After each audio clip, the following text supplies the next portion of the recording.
beyond the arc. And the Jazz lead by 1. And thus far, they've managed to overcome an off game from him offensively. Here's Payton. Burks pulls it in. Burks has got his 3rd rebound on the night. Nice ball movement by Utah. Fires, high post. And the shot falls short this time.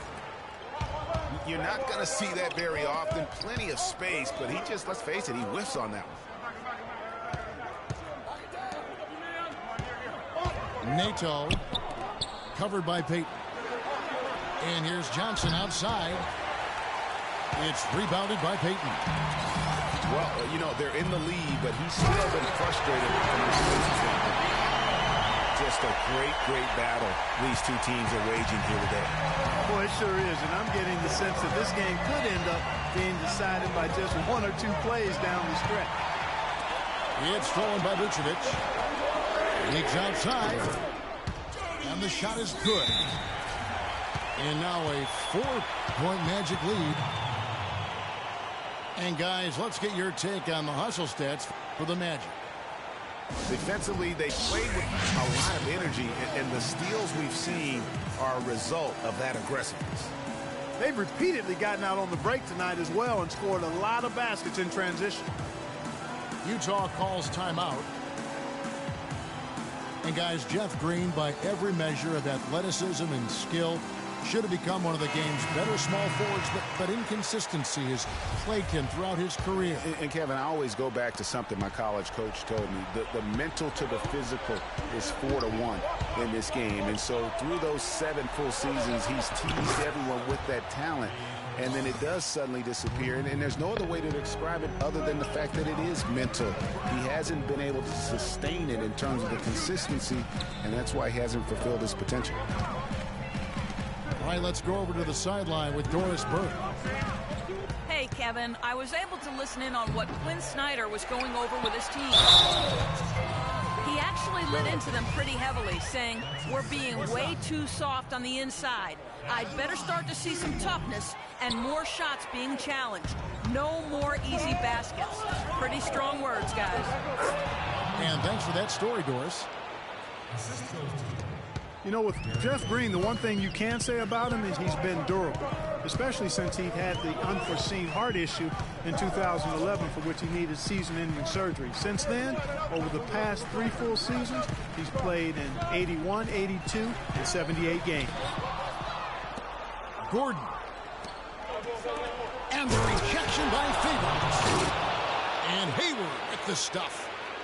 Time running low, guys, and somebody has got to win this one. This game, as close as it's been, you really hate to see it come to an end. I agree. Yeah, well, who knows? We might need overtime for this one. It's been that kind of a game. And talking about Jeff Green, I'm rooting for him. I mean, I'm rooting for him to finally put it all together, to gain and maintain the confidence, and really to fulfill the vast potential we all know that he had. So Orlando going with an almost entirely new group here. Serge Ibaka has checked in for Gordon.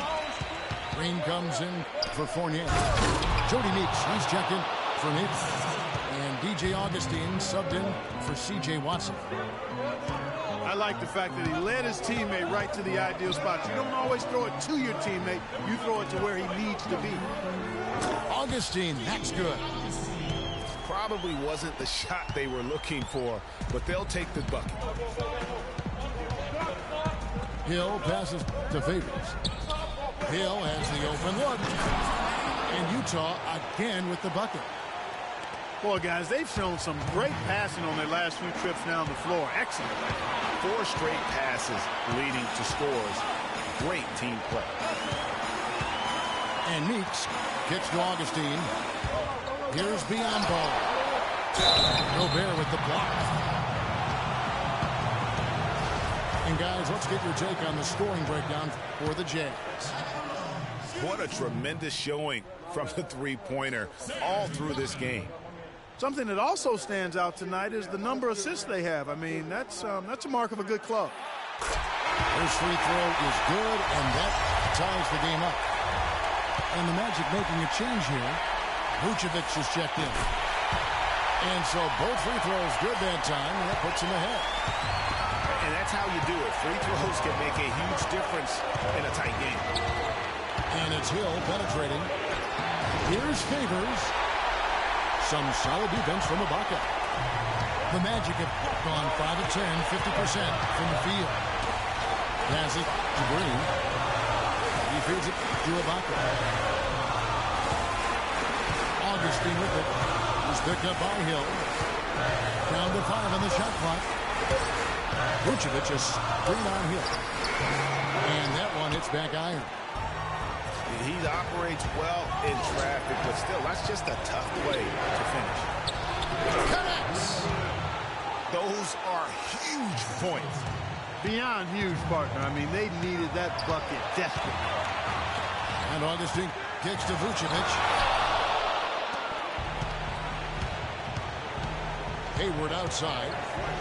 Outside Hill. There's the dish to Hood. And it's off from three-point range.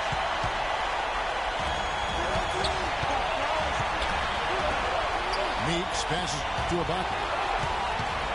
To the paint. Here's Vucevic. That pass into the paint, that is a work of art there. Dead on target. 3-second difference between shot clock and game clock. And that's an intentional foul. And you know what? Smart foul. You got to try and extend the game. Do it. It's not over. The clock is as much a problem for them as the score is right now, so they've got to try to manage it. That's good. Going 1 of 2 from the line, and that will put them up by 2.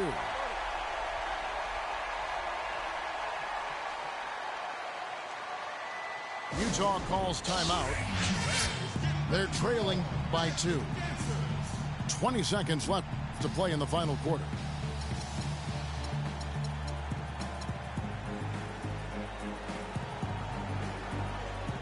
Orlando making some changes. Bianco comes in for Nikola Vucevic. And it's Peyton in for Augustine.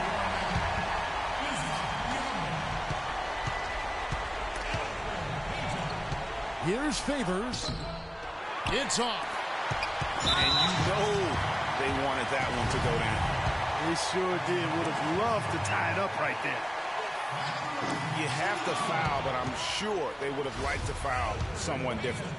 Yeah, but Greg, they didn't really have another option. I mean, I thought they did a nice job getting it in his hands and making sure he was the guy who'd go to the line.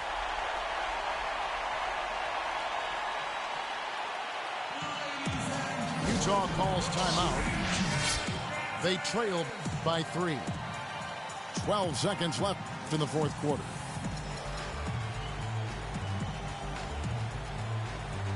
And Orlando making a change here. Favors with the screen. Hayward dishes to Gobert. Here's Hood. Oh, he couldn't make that shot go to force overtime. And so the big win by Orlando in a tight game. What a show they put on here at home tonight.